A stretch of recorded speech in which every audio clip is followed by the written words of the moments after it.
Hello everyone, स्वागत है आपका आपके अपने चैनल हंसराज स्टडी मटेरियल में। तो फ्रेंड्स, आज हम आगे के 20 क्वेश्चन करने वाले हैं। डेली जो हमने 20 क्वेश्चन की सीरीज स्टार्ट की है उसमें पहले 20 क्वेश्चन हम कर चुके हैं और आगे के हम आज करने वाले हैं। चलिए शुरू करते हैं। पहला क्वेश्चन को क्या है इसमें। फर्स्ट क्वेश्चन है, निम्नलिखित में से कौन नवपाषाण स्थलों की तिथि 6 सहस्त्राब्दी ईसा पूर्व है। देखिए पूछा है सहस्त्राब्दी अर्थात 6000 ईसा पूर्व के स्थल नवपाषाणिक स्थल कौन कौन से हैं।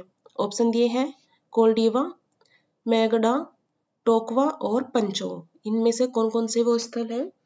इसके लिए सही आंसर क्या है, कोल्डिवा और टोकवा। ये दोनों ही स्थल नवपाषाणिक है और नवपाषाणिक होने के साथ साथ ये 6000 ईसा पूर्व के भी है। ये जो मैगडा है ये भी नवपाषाणिक स्थल है लेकिन 6000 ईसा पूर्व का नहीं है। अब अगर हम बात कर ले कि ये दोनों जो स्थल है ये कहाँ स्थित है, तो जो ये स्थल है कोल्डिवा, मैगडा, टोकवा, ये सब बेलन घाटी में स्थित है। बेलन घाटी कहाँ है, यूपी में है। और यूपी में जो प्रयागराज है वहां पर ये बेलन घाटी स्थित है, उसी में ये तीनों जगह स्थित है। कोल्डिवा किसके लिए प्रसिद्ध है। देखिए जो कोल्डिवा से यहाँ नवपाषाणिक स्थल बताया है तो ये केवल नवपाषाणिक स्थल नहीं है, यहाँ से नवपाषाण, ताम्रपाषाण और लौह संस्कृति इन तीनों के ही साक्ष्य मिले हैं। इसके अलावा कोल्डिवा से धान की खेती के साक्ष्य मिले हैं। ये क्वेश्चन बहुत बार आया है कि धान की खेती के साक्ष्य कहाँ से मिले हैं, तो वो कोल्डिवा से मिले हैं। और जो चावल है, चावल की जली हुई, धान की जली हुई बालियां भी यहाँ से मिली हैं। तो हमारा सही आंसर क्या है यहाँ, ऑप्शन बी 1 और 3। कोल्डिवा और टोकवा दोनों नवपाषाणिक स्थल है जो कि 6000 ईसा पूर्व के हैं। चलिए अब देखते हैं नेक्स्ट क्वेश्चन।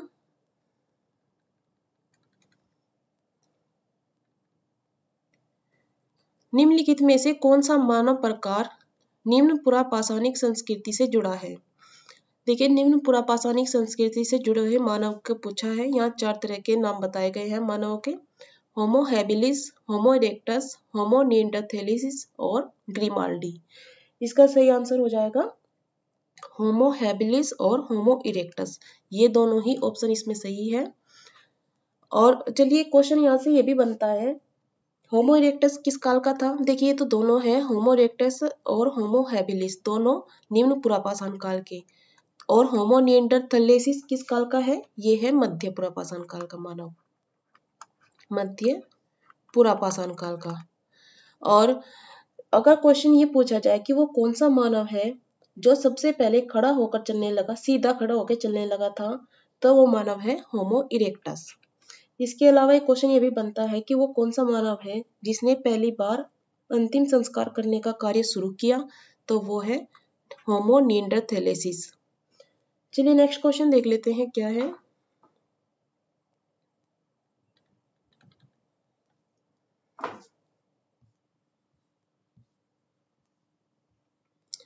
नेक्स्ट है, मध्य पाषाण कालीन उपकरणों के निर्माण में निम्नलिखित तकनीकों में कौन सी पद्धति प्रयोग में नहीं ली जाती थी। तो वो कौन सी तकनीक है जिसका प्रयोग मध्य पाषाण काल में नहीं हुआ। ऑप्शन है दबाव तकनीक, घात प्रतिघात तकनीक, फ्लूटिंग तकनीक और घर्षण तकनीक। सही आंसर हो जाएगा घर्षण तकनीक। तो घर्षण तकनीक का प्रयोग मध्य पाषाण काल में नहीं किया गया। जो मध्य पाषाण काल के उपकरण है वो कैसे थे, वो काफी छोटे थे पुरापाषाण काल की तुलना में। इन्हें लघु उपकरण भी कहा गया है और इसी के नाम पर इनका नाम भी रखा गया है मीसोलिथिक। इस समय जो उपकरण यूज होते थे वे फलक वाले यूज होते थे, इसलिए इसे फलक संस्कृति भी कहा गया है। चलिए नेक्स्ट क्वेश्चन देख लेते हैं एक बार क्या है। नेक्स्ट क्वेश्चन है, भारतीय पुरातत्व सर्वेक्षण विभाग किस वर्ष में स्थायी विभाग बना। तो ऑप्शन है 1900, 1902, 1904 और 1906। सही आंसर है हमारा 1906। एक बार भारतीय पुरातत्व सर्वेक्षण विभाग के बारे में देख लेते हैं। इसकी स्थापना कब हुई थी, स्थापना हुई थी 1861 में और स्थायी बनाया गया 1906 में। अगर हम बात करें इसके पहले जो महानिदेशक नियुक्त किए गए थे वो कौन थे, वो थे जनरल कनिंघम 1871 में, जिसे नियुक्त किया गया था। चलिए नेक्स्ट क्वेश्चन देख लेते हैं। जॉन मार्शल के बाद भारतीय पुरातत्व सर्वेक्षण का महानिदेशक किसे नियुक्त किया गया था? ऑप्शन है H Hargreaves, Dayaram Sahni, JF. Blakiston और मार्टिमर व्हीलर। सही आंसर है यहाँ पर एच हरग्रीव्ज। तो एच हरग्रीव्ज को कब चुना गया था? तो वो चुना गया था 1928 में, और 1928 से 1931 तक रहे ये भारतीय पुरातत्व सर्वेक्षण के महानिदेशक। जॉन मार्शल कब से कब तक थे? ये 1902 से 1928 तक रहे। और अगर हम दयाराम साहनी की बात करें, ये कब चुने गए थे? ये 1931 में चुने गए थे। और जो सबसे पहले भारतीय पुरातत्व सर्वेक्षण के महानिदेशक चुने जाने वाले प्रथम भारतीय भी दयाराम साहनी ही थे। चलिए नेक्स्ट क्वेश्चन देख लेते हैं। निम्नलिखित में कौन पोटेशियम आर्गन तिथीकरण के लिए उपयुक्त है? जली हुई मिट्टी, बेसाल्ट, जली हुई हड्डी और मृदभांड। सही आंसर है बेसाल्ट।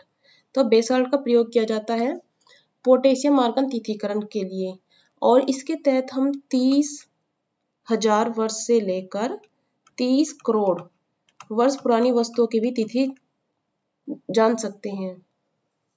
चलिए नेक्स्ट क्वेश्चन देखते हैं क्या है।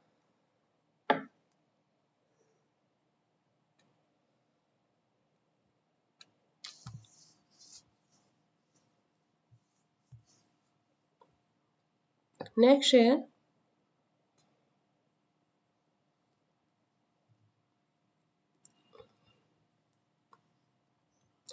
मार्टिमर व्हीलर ने किस उत्खनन विधि की तुलना एक रेलगाड़ी की समय सारणी से की है जिस गाड़ी का कोई पता नहीं है? देखिए उत्खनन विधि के बारे में बात हो रही है। कल जब हम पढ़ रहे थे तो हमने देखा था कि उत्खनन दो तरीके से होता था, एक लंबवत और दूसरा क्षैतिज। लंबवत के तहत हमने बताया था कि जब हम ऊपर से ज्ञात करते हैं तो उससे हमें तिथि का ज्ञान होता है, तिथि या फिर काल, या जो इन्होंने बोला है समय सारणी, हम इससे पता कर पाते हैं कि वो किस समय का है। और क्षैतिज में क्या होता है? क्षैतिज से हमें पता चलता है कि उस संस्कृति का विस्तार कितना है। तो लंबवत, आप इसका आंसर तो समझ ही गए हो गई, शैर्सिक उत्खनन विधि से ही हम समय सारणी का ज्ञात कर सकते हैं। नेक्स्ट क्वेश्चन है, निम्नलिखित सभ्यताओं में से कौन सी सभ्यता प्रथमतः ब्लैक एंड रेड वेयर संस्कृति के नाम से जानी जाती है? तो संस्कृति का नाम बताइए इनमें से जिसे ब्लैक एंड रेड वेयर संस्कृति भी कहते हैं। ऑप्शन है बैराट, आहड़, गणेश्वर और नौम। सही आंसर है आहड़। देखिए आहड़ ये एक संस्कृति है जिसे ब्लैक एंड रेड वेयर के नाम से भी जानते हैं। आहड़ का एक अन्य नाम भी मिलता है ताम्रवती। कहाँ मिलता है? जो पुराने प्राचीन शिलालेख है उनमें ताम्रवती नाम मिलता है। और ताम्रवती नाम क्यों दिया गया है? क्योंकि यहाँ से बहुत अधिक मात्रा में तांबे के उपकरण मिले थे। इसके अलावा आड़ किस लिए प्रसिद्ध है? आड़ से टेरिकोटा का बैल भी मिला है, टेरिकोटा का बैल मिला है, तांबे के अत्यधिक मात्रा में उपकरण मिले हैं, और यहाँ के जो मर्दभांड थे वो लाल और काले थे जिन पर ज्यामितीय रचना भी उपस्थित थी। कहाँ पर स्थित है ये आड़? ये बनास घाटी में स्थित है। बनास घाटी में राजस्थान में, राजस्थान के किस हिस्से में? दक्षिण पूर्वी राजस्थान में, दक्षिण पूर्वी राजस्थान में बनास घाटी में स्थित है। अगर हम बैराट की बात करें तो ये बैराट ये भी राजस्थान में है, ये वही है जहाँ से अशोक के भी शिलालेख मिले हैं। और गणेश्वर ये भी राजस्थान में ही स्थित है। नेक्स्ट क्वेश्चन है, मानव जीवन में किस पाषाण युग को क्रांति कहा गया है? ऑप्शन दिए हैं मध्य पाषाण काल, नव पाषाण काल और उच्च पुरा पाषाण काल, या फिर इनमें से कोई नहीं। सही आंसर है इसका नव पाषाण काल। इसे क्रांति क्यों कहा गया? क्योंकि इस समय जो मानव था उसने कृषि कार्य करना सीख लिया था, पशुपालन करना सीख लिया था, और जो इनके औजार थे वो काफी तेज हो चुके थे, तेजधार के। इन्होंने तांबा और कांसे को गलाकर भी औजार बनाने सीख लिए थे। और जो नगर है, नगरों के रूप में भी नगर भी इस समय व्यवस्थित हो रहे थे, इसलिए इस युग को नवपाषाण युग को क्रांति कहा गया है। नेक्स्ट क्वेश्चन है, पत्थर उपकरण तकनीक एस्यूलियन किस वनमानुष प्रजाति द्वारा विकसित की गई थी? तो कौन से मानव ने एस्यूलियन जो तकनीक है उसे विकसित किया? इसका सही आंसर है होमो इरेक्टस। चलिए नेक्स्ट क्वेश्चन देखते हैं। प्रसिद्ध मध्य पाषाण कालीन स्थल बागोर किस नदी के तट पर स्थित है? देखिए सबसे पहले तो हमने जब हम कल सीरीज कर रहे थे तो उसमें पढ़ा था बागोर कहाँ स्थित है। ये स्थित है राजस्थान में। राजस्थान का एक स्थल है बागोर, जो किस नदी पर स्थित है? ऑप्शन है बनास, गंभीरी, खारी और कोठारी। सही आंसर है कोठारी नदी पर। और कोठारी किसकी सहायक नदी है? तो ये जो कोठारी नदी है ये बनास नदी की ही एक सहायक नदी है, जिसके तट पर बागोर स्थित है। और बागोर राजस्थान के किस जिले में है? तो ये भीलवाड़ा जिले में है। कई बार इनका जिला भी पूछ लिया जाता है। भीलवाड़ा जिले में स्थित है। किस बागोर को किस लिए प्रसिद्ध है ये? यहाँ से 14 प्रकार के कृषि कार्यों के अवशेष मिले थे और इसके अलावा यहाँ से पशुपालन के भी अवशेष मिले हैं। नेक्स्ट क्वेश्चन है, भारतीय उपमहाद्वीप में धातु का पहला प्रमाण पत्र कहाँ से मिला है? धातु का पहला प्रमाण ऑप्शन है बिहार, ढक्कन, बलूचिस्तान और अरावली। सही आंसर है बलूचिस्तान। और बलूचिस्तान में कहाँ से? मेहरगढ़ से। मेहरगढ़ ही वो जगह है जहाँ से प्राचीन कृषि के साक्ष्य भी मिले हैं, जो कि 7000 ईस्वी पूर्व के हैं। नेक्स्ट क्वेश्चन है, कायथापुरा स्थल किस नदी पर स्थित है? देखिए कायथापुरा स्थल की बात हो रही है। ऑप्शन है बनास नदी, बेतवा नदी, केन नदी और छोटी काली सिंध नदी। इसका सही आंसर है छोटी काली सिंध नदी। अब हम कायथा की बात कर लेते हैं। कायथा किस संस्कृति का है? तो ये मालवा संस्कृति का ही एक स्थल है। मालवा कहाँ पर है? मध्य प्रदेश में। मध्य प्रदेश में मालवा संस्कृति का एक प्रमुख स्थल है, जो कि ताम्रपाषाणिक स्थल है। इसके अलावा मालवा संस्कृति का एक और स्थल है नवदा टोली। चलिए नेक्स्ट क्वेश्चन देखते हैं। देखिए क्वेश्चन तो गलत दिया था, नेक्स्ट क्वेश्चन देख लेते हैं।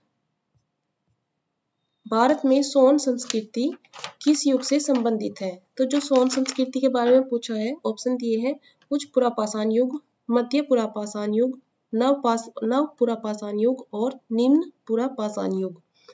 इसमें सही आंसर है निम्न पुरापाषाण युग से ही सोन संस्कृति संबंधित है। और सोन संस्कृति अर्थात जो सोन नदी के तट पर विकसित हुई होगी।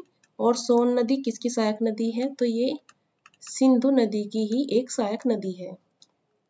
नेक्स्ट है, वह लक्षण जो नवपाषाण काल की विशिष्टता नहीं है उसे छांटना है। घर्षक और पॉलिश युक्त उपकरण थे नवपाषाण काल के, बिल्कुल सही। मध्य उपकरण इनका कुल्हाड़ी था।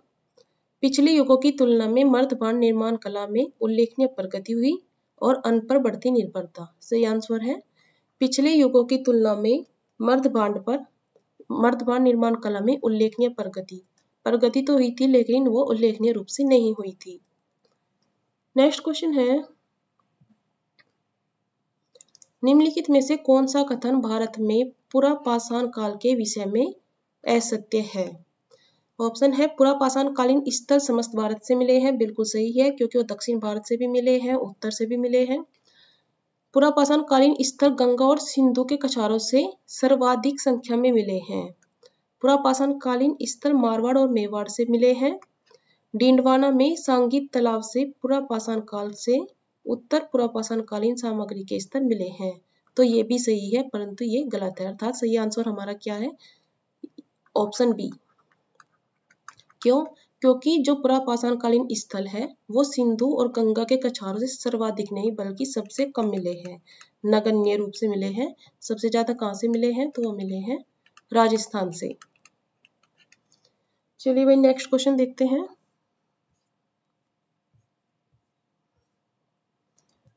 किसके नेतृत्व में ASI द्वारा भारत में सर्वप्रथम उत्खनन करवाया गया था? ऑप्शन है John Marshall, Alexander Cunningham, Mortimer wheeler और HD संकालिया। सही आंसर है अलेक्जेंडर कनिंघम। तो ASI अर्थात क्या है? Archaeological survey of India. Archaeological survey of India. और इसकी स्थापना कब हुई थी? 1861 में हुई थी, जिसके पहले महानिदेशक 1871 में जनरल कनिंघम को चुना गया था। इन्होंने ही सबसे पहले भारत में उत्खनन कार्य शुरू करवाया था। नेक्स्ट क्वेश्चन है, उपकरणों की खोज तथा नियोलिथिक युग में उनके कार्यान्वयन की जानकारी देने वाले कौन थे? ऑप्शन दिए हैं ले मेसियर, फ्रेसर, माइल्स बर्किट और कार्लाइल। इसका सही आंसर है ले मेसूरियर। अगर हम नियोलिथिक अर्थात नवपाषाण काल की बात करें तो इसके सबसे पहले उपकरण या साक्ष्य कहाँ से मिले हैं? तो मिले थे कर्नाटक से। चलिए नेक्स्ट क्वेश्चन देखते हैं, मेसोलिथिक युग से संबंधित इनमें से कौन सा कथन गलत है? ऑप्शन है यह मेसोलिथिक और नियोलिथिक युग के बीच की संक्रमण अवधि रही है। ये गाय, कुत्ते, बैल, बकरी जैसे जानवरों को पालना आरंभ करते हैं। मेसोलिथिक युग के उपकरणों की गुण विशेषता लघु पाषाण युग थी, बिल्कुल सही है, इनके उपकरण छोटे होते थे, इन्होंने जानवरों को पालतू बनाया था। और 1867 में कार्लाइल ने विंध्य के चट्टानी आवासों से माइक्रोलिथ्स को पहली बार खोजा, बिल्कुल सही। लेकिन ये ऑप्शन जो है ये गलत है, इसलिए सही आंसर है हमारा ऑप्शन ए। गलत क्यों है? क्योंकि मेसोलिथिक और नियोलिथिक के बीच की ही संक्रमण अवधि यहाँ बताया गया है, जबकि ये था उच्च पुरापाषाण और नियोलिथिक के बीच की संक्रमण अवधि। एक बार हम इसको देख लेते हैं क्या था ये। देखिए क्या है, जो पाषाण काल है, पाषाण काल को 3 भागों में बांटा है। लुबाब ने तो इसे 2 ही भागों में बांटा है, पुरापाषाण और नवपाषाण। लेकिन बाद में इसे 3 भागों में बांटा गया। एक इनके बीच की संक्रमण अवधि बताई गई है मध्य पाषाण।